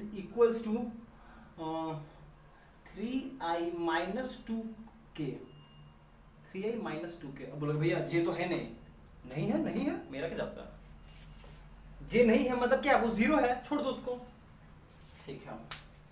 अब क्या किया जाए, चलो दोनों करके दिखा देते हैं आपको, हम दोनों ही करके दिखा देते हैं। अच्छा डिफरेंस निकालते हैं। लेट फाइंड सी, बोला है फाइंड, कहाँ लिखा बोला है find s = a vector plus b vector, ठीक है, and d = a vector minus b vector, ठीक है। सम करना है, डिफरेंसेस करना है, देखिए आई समझते हैं, सिंपल है एकदम, एकदम पाती है, बस देखो ना क्या है, s क्या है, नंबर a नंबर b, देखिए सिंपल सा चीज है, ज्यादा तामझाम नहीं करेंगे हम लोग। a s वेक्टर है, a vector plus b vector, a vector क्या है लिखिए पहले, 2i + 3j - 4k, ठीक है, ये a vector, plus b vector क्या है, b है 3i - 2k, ठीक है, दोनों को ऐड कर दीजिए। इसका मतलब सिंपली 2i, देखिए ये है i वाला i के साथ ऐड होगा, j वाला j के साथ ऐड होगा, k वाला k के साथ होगा, ये बोलना चाहते हैं हम लोग। ऑफ द algebraic sum और difference of the components along the same direction. Same direction मतलब i वाला i के साथ पैचअप करेगा, j वाला j के साथ पैचअप करेगा और k वाला k के साथ पैचअप करेगा, सिंपल, ठीक है। i वाला j के साथ कुछ लेना देना नहीं है, j का k के साथ कुछ लेना देना नहीं है, इंडिपेंडेंट है। तो 2i + 3i कितना हो जाएगा, 5i, ठीक है। 3j है यहाँ पर नहीं है, सिंपली प्लस 3j, ठीक है, and -4k - 2k, -4k - 2k कितना हो जाएगा, -6k, बस खत्म आंसर, बस हो गया, ठीक है, ओके। यहां से एग्जाम समझा दे फिर से, ये तो समझ में आ गया आपको, ठीक है। और यहां से हम एक और समझा दें, जो s वेक्टर है ये वही आया है, बट s वेक्टर का भी तो कुछ रेक्टेंगुलर कंपोनेंट्स होगा, s vector, but s vector भी तो क्या है एक्चुअली में, sx i cap plus sy j cap plus sz cap, s vector भी तो कुछ ऐसा ही है। तो यहां से हम बोल सकते हैं sx i cap plus sy j cap plus sz k cap is equals to क्या है, 5i k cap, 5i plus 3j minus 6k, ठीक। तो यहां से s कंपोनेंट कितना होगा, s हो जाएगा 5, sy कितना हो जाएगा 3, sz कितना हो जाएगा, प्लस है माइनस है तो मतलब -6 प्लस, अरे नहीं समझ में आ रहा है, इसको लिख सकते हैं प्लस ऑफ -6k, sz है -6, ये हो गया रेक्टेंगुलर कंपोनेंट्स ऑफ ये बोल रहे हैं हम कि rectangular component of s must be equals two rectangular component of a plus b, rectangular component of s must be equals two rectangular component of a plus b and so on.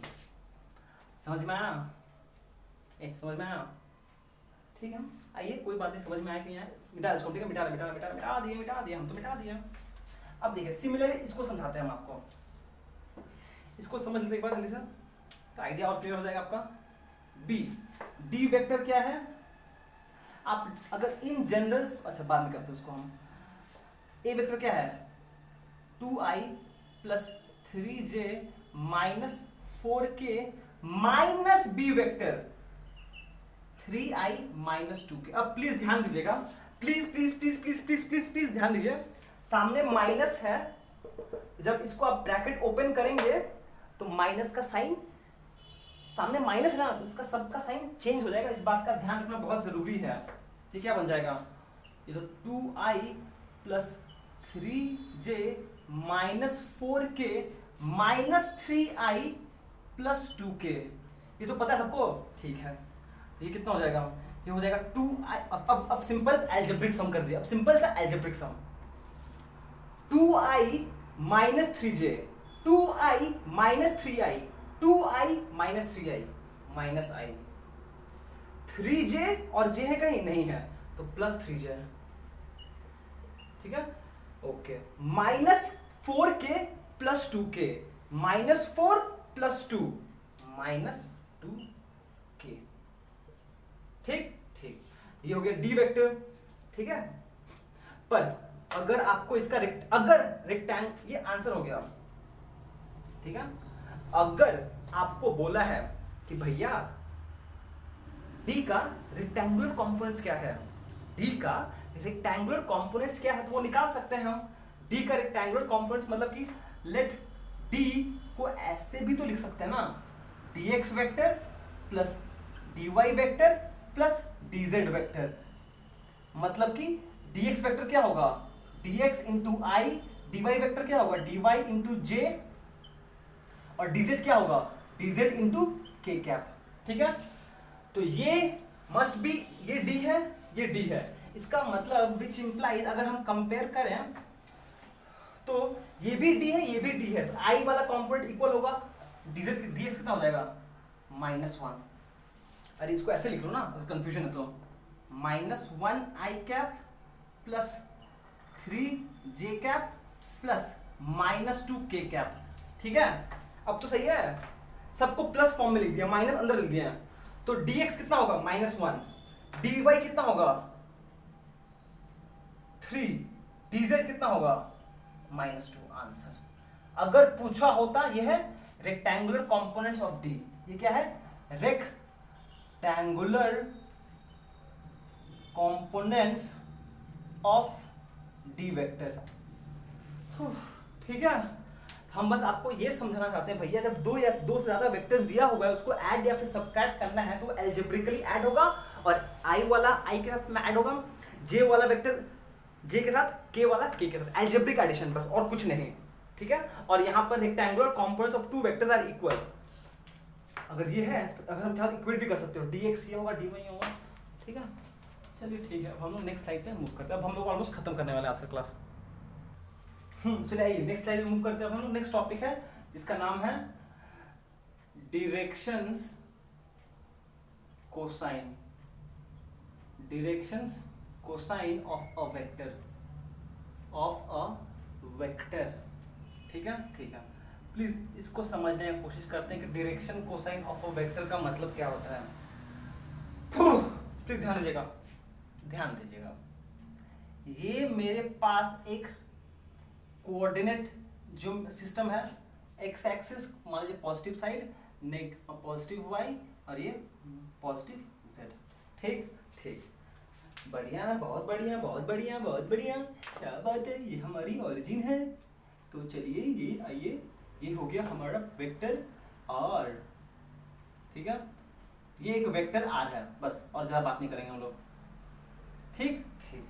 अब please ध्यान दीजिएगा, हम कुछ बोलना चाहते हैं आपको। मान लीजिए, मानना नहीं है, बोल रहे हैं हम, ये वेक्टर पॉजिटिव एक्स एक्सिस के साथ एंगल अल्फा बना रहा है, ठीक है।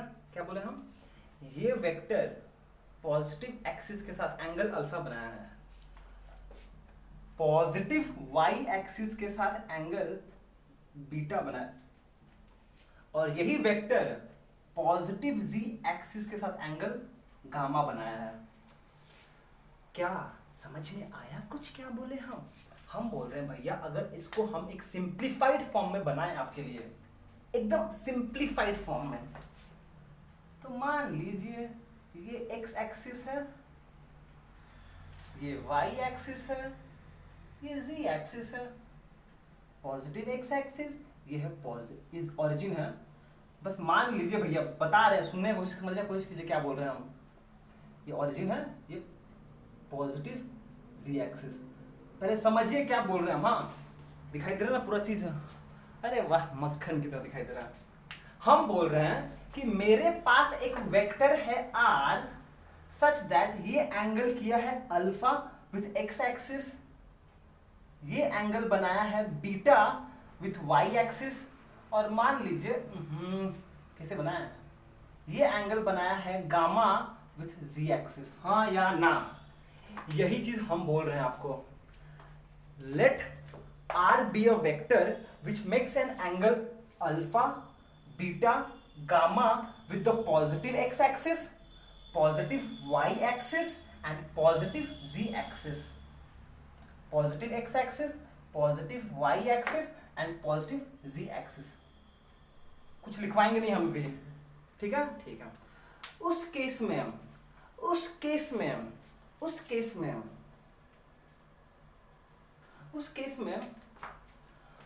यहां लिख दो, direction cosine of a vector is defined as the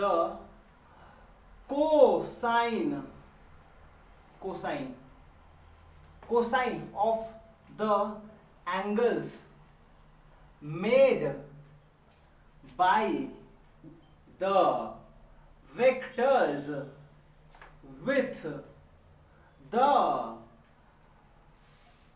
positive side of the coordinate axis। ठीक है। अल्फा क्या है? Alpha is the angle which it makes with positive beta, positive y, gamma, ये बस नोटेशन है। If r makes angle alpha beta gamma with the positive side of x comma y comma z axis, then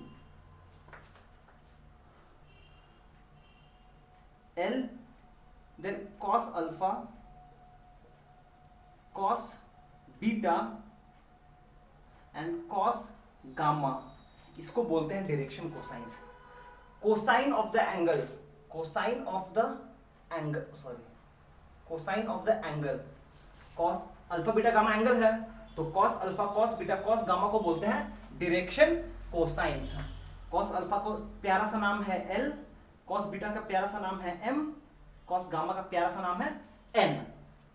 बस नाम है, नाम में क्या रखा है, ठीक है। इन सबको बोलते हैं L, M, N। L, M, N को बोलते हैं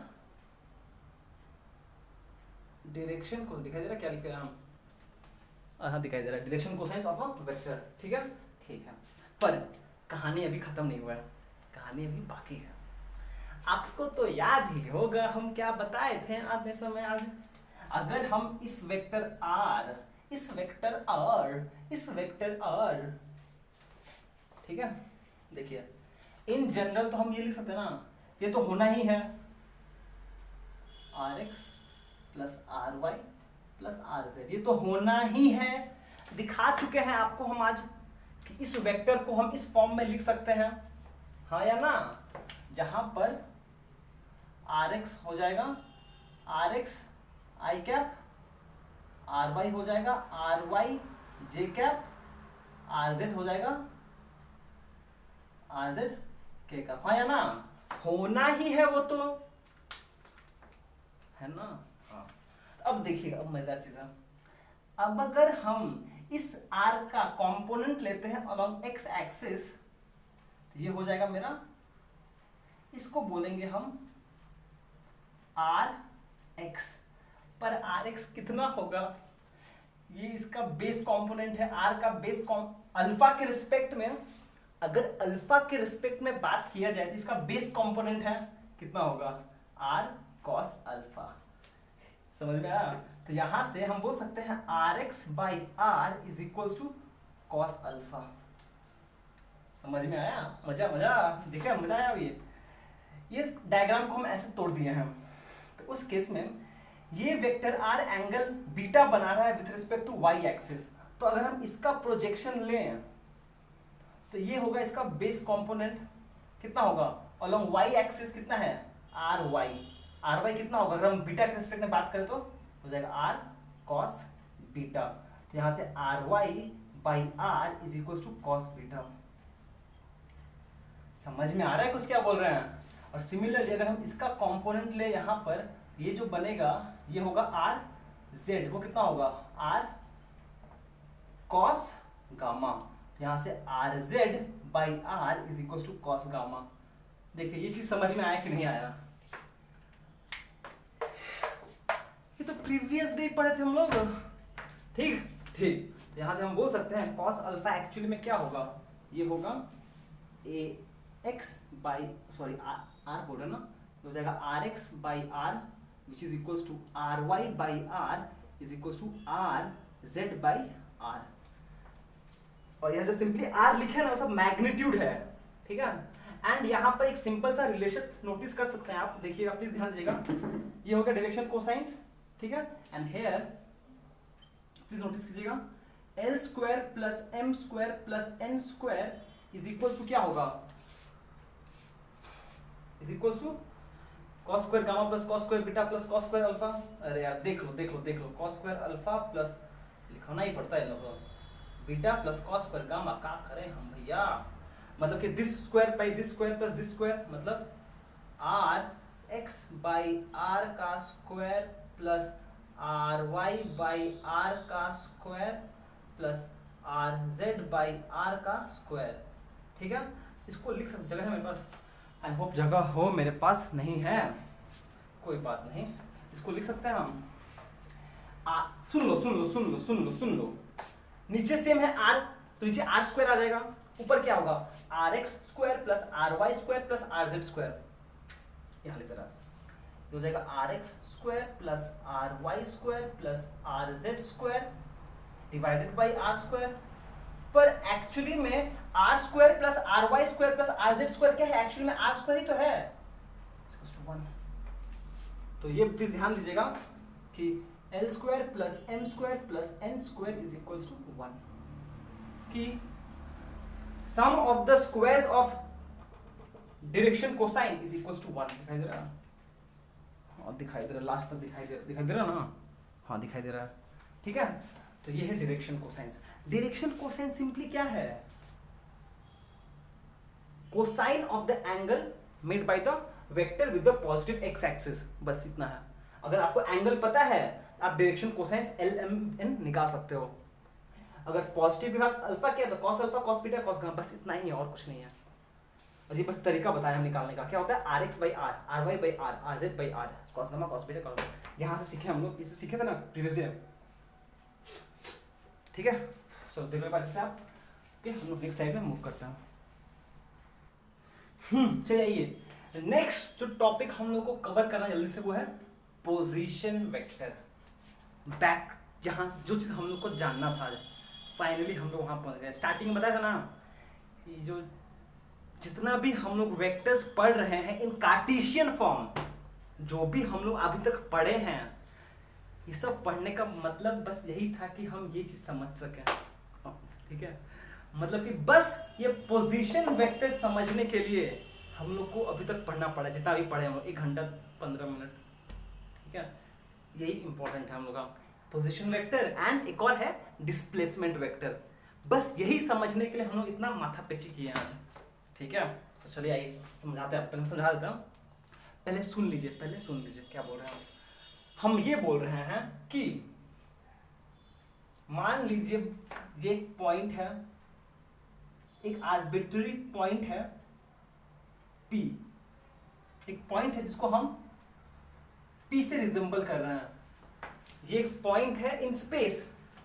भैया ये तो एक बोर्ड पे है, अरे भैया बोर्ड पे है, मान लो in space, point in space, point in space. ठीक ठीक, सुनो पहले, सुनो सुनो सुनो कहानी। अब मुझे इस पॉइंट को ना लोकेट करना है, मुझे जानना है इस पॉइंट का पोजीशन क्या है। Here, इस पॉइंट का पोजीशन क्या है, ठीक है। अब जब भी हम लोग एक पॉइंट का पोजीशन के बारे में बात करते हैं, एक पॉइंट का हम पोजीशन जानना चाहते हैं, तो ये रिलेटिव बात है। रिलेटिव इन द सेंस कि किसके रिस्पेक्ट में भैया, नहीं समझाते हैं ये। अच्छा इसको रखते हैं यहाँ पर, ये एक ब्लैक पेन है, इसका पोजीशन क्या है। अगर सिंपली आपको हम क्वेश्चन पूछें what is the position of this pen, आप क्या जवाब दोगे? कुछ बोल पाओगे? नहीं बता पाओगे। पर वही अगर हम इसको पूछें what is the position of this pen with respect to board, तब अब हम कुछ मेजर कर सकते हैं। अब मेरे पास कुछ मेजर करने का ऑप्शन है।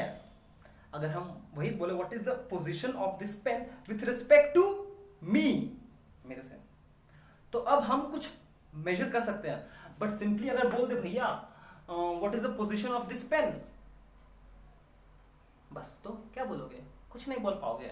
इसीलिए जब भी हम लोग पोजीशन, एक पॉइंट का पोजीशन बताना चाहते हैं, तो हम लोग के पास बेस्ट ऑप्शन ये होता है कि भैया एक कोऑर्डिनेट सिस्टम मुझे यूज करना ही पड़ेगा और कोई ऑप्शन नहीं है मेरे पास। अगर मुझे एक पॉइंट का पोजीशन स्पेसिफाई करना है इन स्पेस, इन प्लेन, कहीं भी, चाहे वो एक प्लेन हो या फिर स्पेस हो, फर्क नहीं पड़ता है, पर हम स्पेस का बात कर रहे हैं पहले, फर्क नहीं पड़ता है। तो क्या करेंगे हम लोग एक कोऑर्डिनेट सिस्टम बनाएंगे, ये x, ये y, ये z। आप चाहो यहाँ बना सकते हैं, प्रॉब्लम नहीं है, ठीक है, पर हम नहीं बनाएंगे, गंदा नहीं करना मेरे को अपना डायग्राम, ठीक है। उसके बाद इस कार्टेशियन कोऑर्डिनेट का ऑरिजिन ये है, इसको O से डिनोट कर रहे हैं, ऑरिजिन। अब आप एक वेक्टर बना दो, अब आप एक वेक्टर बना दो such that joining the line, ये O और इस पॉइंट को ऑरिजिन से ज्वाइन कर दीजिए, एंड एक एरो बनाइए directed away from the origin towards the point, away from the origin towards the point.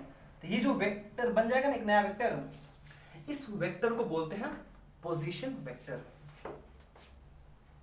ये जो वेक्टर बनेगा P, इसको बोलते हैं पोजीशन वेक्टर।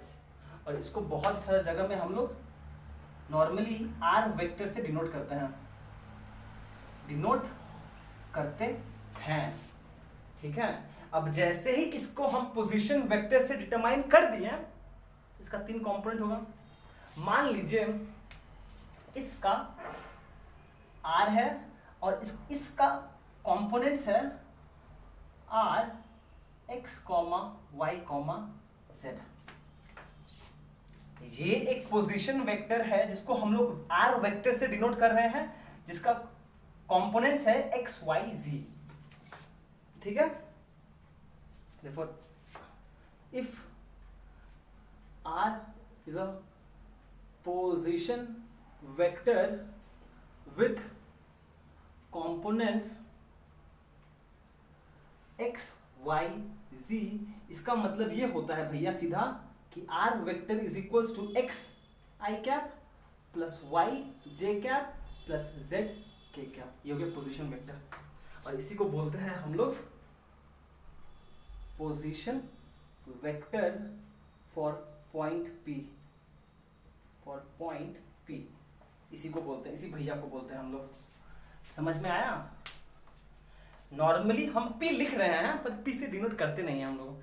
P को हम लोग नहीं पता, बहुत सारे स्टैंडर्ड बुक्स में R यूज करता है लोग पोजीशन वेक्टर के लिए, पता नहीं क्यों, बस मन करता है लोग करो, आप भी करो, हम भी करेंगे साथ में, ठीक है। ठीक है, समझ में आया आपको? अगर ऑब्वियसली एक वेक्टर है, स्पेस में 3 कंपोनेंट होना ही है, फिक्स्ड है। हम मान लिए एक्स वाई जेड है, मतलब एक्स है component along x axis, y है कंपोनेंट अलोंग वाई एक्सिस और जी है component along y z axis. ठीक है, ये चीज क्लियर है।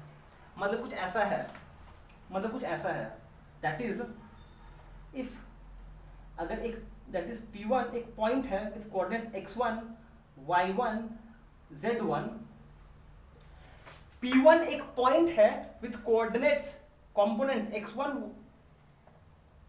y1 z1, तो कॉरस्पॉन्डिंगली पोजीशन वेक्टर क्या हो जाएगा r1, इसको नाम दे रहे हैं हम, क्या हो जाएगा x1 i cap plus x2 y cap plus x sorry y, क्या लिख रहे हो भैया, माफ करना कुछ गलत लिख रहे हैं, ठीक है, z cap. And similarly also if P2 एक दूसरा पॉइंट है इसका कोऑर्डिनेट्स है x2, y2, z2, तो कॉरेस्पॉन्डिंग पोजीशन वेक्टर होगा r2 को डिनोट कर रहे हैं जो होगा x2 i cap plus y2 j cap plus z2 k cap. ये z1 था, ये y1 था, दिखाई दे रहा है कि नहीं दे रहा भैया, इंपॉर्टेंट है।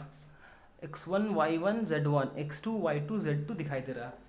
मतलब कि हम आपको बोल रहे हैं कि भैया अगर आपको एक पॉइंट का कोऑर्डिनेट्स दिया हुआ है,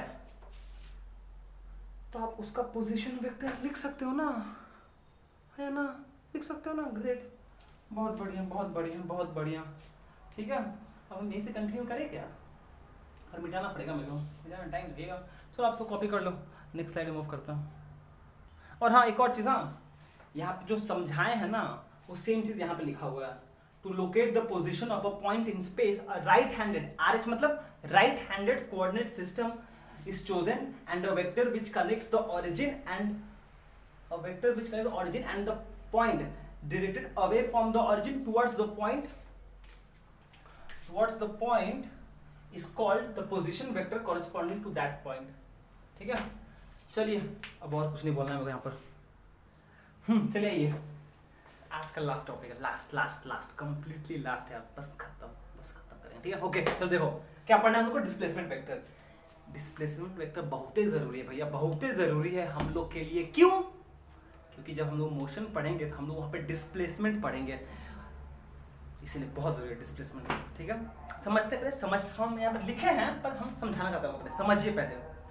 वाह, मान लीजिए भैया आपके पास ये एक पोजीशन था P1, ठीक है, और मतलब कि ये पॉइंट है P1 और हम इनिशियली यहाँ पर थे, मजा कर रहे थे, तो मजे में पार्टी शार्टी। ठीक है, ओके, फिर पता नहीं क्या हुआ मेरे को, हम घूमते फिरते पता नहीं कहाँ से घूमते यहाँ पहुंच गए, मान लो, चलो मान लो यहाँ पहुंच गए हम, ये है मेरा P2, अब हम यहाँ पहुंच गए, ये मेरा इनिशियल पोजीशन है, ये मेरा फाइनल पोजीशन है।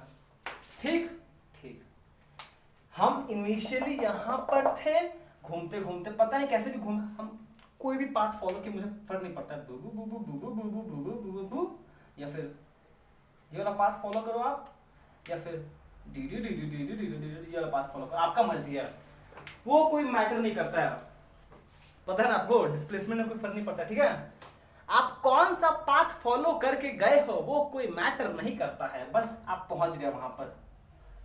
ठीक है, ग्रेट, चलिए इतना हम लोग समझ गए। अब फिर से वही पुराना कहानी, प्रॉब्लम आ गया। अब जब भी अगर हम लोग को एक पार्टिकल, सॉरी, मुझे इस पार्टिकल का पोजीशन स्पेसिफाई करना है, तो कैसे कर सकते हैं? सबसे पहले तो एक कोऑर्डिनेट सिस्टम अज्यूम करना पड़ेगा, चलिए वही कर लेते हैं। ला इसीलिए हम बोल रहे हैं कोऑर्डिनेट सिस्टम बहुत जरूरी है भैया। ये ओरिजिन हो गया, ये x, ये y, ये z। सॉरी, बिना खाई भूख लग गया, चलो ठीक है। अच्छा, अब हम क्या बोल रहे हैं, अब हम आपको क्या इंफॉर्मेशन दे रहे हैं ना, मान लीजिए लेट P1 का जो पॉइंट है वो है, कोऑर्डिनेट्स है x1 y1 y2 sorry z1, तो विच इंप्लाइज इसका कॉरेस्पॉन्डिंग जो वेक्टर होगा वो क्या हो जाएगा, x1i plus y1j plus z1k। ठीक है, P1 एक पोजीशन है जिसका कोऑर्डिनेट्स है x1 y1 z1, therefore corresponding position, please ध्यान देना, प्लीज समझने की कोशिश करो, ये है पॉइंट, ये है पॉइंट और ये है position vector, corresponding position vector.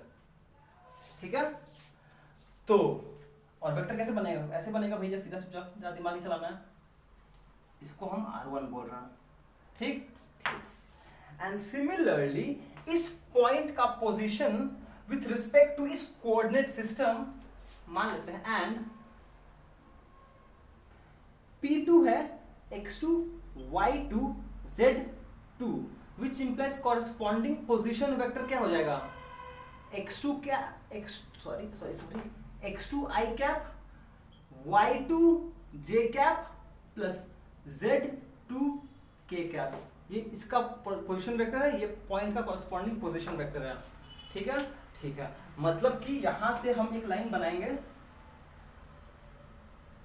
ये रहा, और ये होगा मेरा R2। ठीक है, ठीक है, तो यहां पर डिस्प्लेसमेंट वेक्टर क्या होगा, डिस्प्लेसमेंट वेक्टर होता है a vector joining the initial position and the final position, बस a vector joining the initial position with the final position and is directed towards the final position from initial position। क्या क्या क्या क्या क्या ये बोल रहे हैं कि एक वेक्टर बना लीजिए आप, डायरेक्टेड फ्रॉम एक लाइन बनाइए, डिस्प्लेसमेंट वेक्टर कोई कोई बुक में डी, कोई कोई बुक में एस वेक्टर से रिप्रेजेंट करता है, नहीं कोई भी बुक में डी से नहीं करता है, एस से करता है, हमको डी से करना बहुत मन करता है, डी एस। ठीक है, क्या है, displacement vector is the vector connecting the initial and the final position of the particle of the object, जो बोलना है बोलिए, directed from initial to final position, इसको बोलते हैं डिस्प्लेसमेंट वेक्टर। यहां पर डी वेक्टर, इसको कोई बुक में एस वेक्टर, इसको बोलते हैं डिस्प्लेसमेंट वेक्टर, और यही चीज हम यहाँ पर लिखे हैं। अब हम परेशान हो गए, बहुत लग रहा है मेरे को। ठीक है, ठीक है, अब थोड़ा बहुत नामकरण करते हैं। ये हो गया O, ये हो गया, मान लीजिए नाम है ये P1 P2 तो है ये। ठीक है, ये हो गया O, ये भी तो नामकरण किए थे, अच्छी O P1 O P2 O P3। ठीक है, अब आता है ट्रायंगल्स लॉ। अब डी भी तो निकालना है हम लोग को, डी भी तो निकालना है। हम लोग डी नॉर्मली क्या करते थे, हम लोग क्या करते थे, d vector is equal to, normally हम लोग लिखते थे final minus final position vector minus initial position vector, ही करते थे ना। डी वेक्टर होता है final position minus initial position, ही तो देखते हैं एक्चुअली आता कैसे है। ये आता है ट्रायंगल्स लॉ से। कैसे, देखिए, अब बहुत सिंपल है, प्लीज ध्यान सुन लीजिए बस कर। हरि ओम हरि ओम। देखो भैया, from applying triangles law to triangle OP1 P2, OP1 P2 में ट्रायंगल्स लॉ अप्लाई कर, देखिए यहां पे ध्यान देखिए, R1 वेक्टर और D वेक्टर सेम डायरेक्शन में है, R1 वेक्टर और D vector same side follow कर रहा है, same ding ding ding ding. These two vectors can be represented by two sides of the triangle taken in same order. In that case, the third side, which is R2, is represented in the will represent the resultant taken in opposite order. R1D R2, R1D इस तरफ से है, R2 इस तरफ से, हम लोग लिख सकते हैं। Therefore, can we write R2 vector is equals to R1 plus d vector, which implies can we write d vector is equals to r2 vector minus r1 vector. ठीक है, ठीक है. अब हम और कुछ नहीं बोलेंगे आपको. ये r1 का वैल्यू है, ये r2 का वैल्यू है. अगर आप इन दोनों को यहाँ पर पुट करेंगे और माइनस करोगे तो i के साथ माइनस होगा, y2 के y1 के साथ माइनस होगा, z1 के साथ माइनस होगा. तो इसका आंसर अगर देखा जाए सिंपली आ जाएगा x2 minus x1 into I cap plus y2 minus y1 into J cap plus z2 minus z1 into K cap. ठीक है या ना? ठीक है ना? तो अगर हम d वेक्टर को अगर ऐसे लिखें एंड ऑल्सो एंड कैसे dx i cap plus dy j cap plus dz k cap, हम सिंपली क्या किए हैं and let d vector is equals to, हमने बस d वेक्टर को उसका रेक्टेंगुलर कंपोनेंट्स में डिवाइड किया है और कुछ नहीं किए हैं. ऐसा कुछ नहीं किया जो आपको नहीं पता है. हम सिंपली d को उसका रेक्टेंगुलर कंपोनेंट्स में डिवाइड किए हैं, dx dy dz along x axis y axis and z axis. ठीक है, तो उस केस में ये हो जाएगा. अब बस जगह नहीं क्या, यहां से dx कितना हो जाएगा, विच इंप्लाइज dx हो जाएगा x2 minus x1 comma dy हो जाएगा y2 minus y1 comma z dz हो जाएगा z2 माइनस z1. समझ में आया? ठीक है. और देखो फाइनली जगह नहीं हाँ है, फाइनली हम बोल सकते हैं जो d वेक्टर का मैग्नीट्यूड है वो सिंपली क्या होगा, square root of dx vector का स्क्वायर dy dz का whole square, which is equal to simply x2 minus x1 का whole square plus y2 minus y1 का होल स्क्वायर. अब मेरे को लग रहा है आपको दिखाई दे रहा है कि नहीं दे रहा है, z2 माइनस z1 का होल स्क्वायर. बस ये हो जाएगा magnitude of the displacement vector. ठीक है, और ये हो गया मैग्नीट्यूड. और अगर यूनिट वेक्टर चाहिए तो क्या हो जाएगा, simply d vector by d mod answer. और हम कुछ नहीं बोलेंगे, बस दिखाई दे रहा है ना, वो इंपॉर्टेंट मैटर करता है. राम एकदम फाइनली तक दिखाई, बच गए हम. ठीक है, देखिए पूरा कहानी बता दे रहे हैं फिर से. एक पार्टिकल था P1 पे, दूसरा पार्टिकल पॉइंट पे गया P2 पे. इस पॉइंट का कोऑर्डिनेट्स है x1 y1 z1. Position vector हो जाएगा x1 i cap y1 j cap z1 k cap. Similarly point P2 का कोऑर्डिनेट्स अगर x2 y2 z2 है, इसका पोजीशन वेक्टर ये हो जाएगा. डिस्प्लेसमेंट वेक्टर मतलब क्या होता है, अगर हम आपको नॉर्मली क्या होता है, नॉर्मली ये होता है, हमेशा ये होता है फाइनल माइनस इनिशियल. पर आता कैसे है, देखिए यहां से आता है फाइनल माइनस इनिशियल. इन दोनों को माइनस किए, ये आएगा. तो अगर हम d को रेक्टेंगुलर कंपोनेंट्स में डिवाइड कर दे, dx dy dz हो जाएगा. तो dx x2 dy ये dz और d का मैग्नीट्यूड का बूम बूम बूम बूम बूम बूम बम बूम बूम बम. ठीक है, समझ में आया इतना? कितना बज गया भैया? ओए गजब यार, 1 घंटा 30 मिनट हो गया. ठीक है, तो चलिए समझ में आया. आज का बहुत बेसिक्स है, बहुत बेसिक है, बहुत बेसिक है, पर बहुत ज़रूरी है. Displacement vector, mainly position vector और डिस्प्लेसमेंट वेक्टर समझाने के लिए आज ही का कहानी बनाया गया था. ठीक है, and and and and and and numericals कराना था मेरे को, पर अगर अभी हम न्यूमेरिकल्स कराएंगे तो ये मेरे को लगता है 3 घंटा क्रॉस कर जाएगा. तो हम आज छोड़ दे रहे हैं, इसका नेक्स्ट एपिसोड में न्यूमेरिकल्स करा देंगे. ठीक है, न्यूमेरिकल कहाँ से बस आपको आइडिया पूरा समझ जाओगे. पूरा जो भी हम पढ़ाए हैं थ्योरी, अगर न्यूमेरिकल्स नहीं कराएंगे तो भूल जाओगे. फ़ायदा क्या है फिर, इसलिए थ्योरी पढ़ना, न्यूमेरिकल्स करना ज़रूरी है. आप नेक्स्ट एपिसोड में कर लीजिएगा खुद से न्यूमेरिकल्स. ठीक है, तो ये हो गया, बस खत्म. समझ आए, बहुत इंपॉर्टेंट है. क्यों? क्योंकि हर चीज़ तो 3 डायमेंशन है. कोई भी ऑब्जेक्ट इन स्पेस है, उसका पोजीशन चाहिए ना मुझे. तो पोजीशन वेक्टर और डिस्प्लेसमेंट वेक्टर बहुत एलिमेंट्री वेक्टर्स है जो हम लोग के लिए रोल प्ले करेगा जब हम लोग मोशन इन स्ट्रेट लाइन और प्लेन पढ़ेंगे तो. ठीक है, बस. Thank you so much for watching. Have a great day ahead. Bye bye. Be joyful.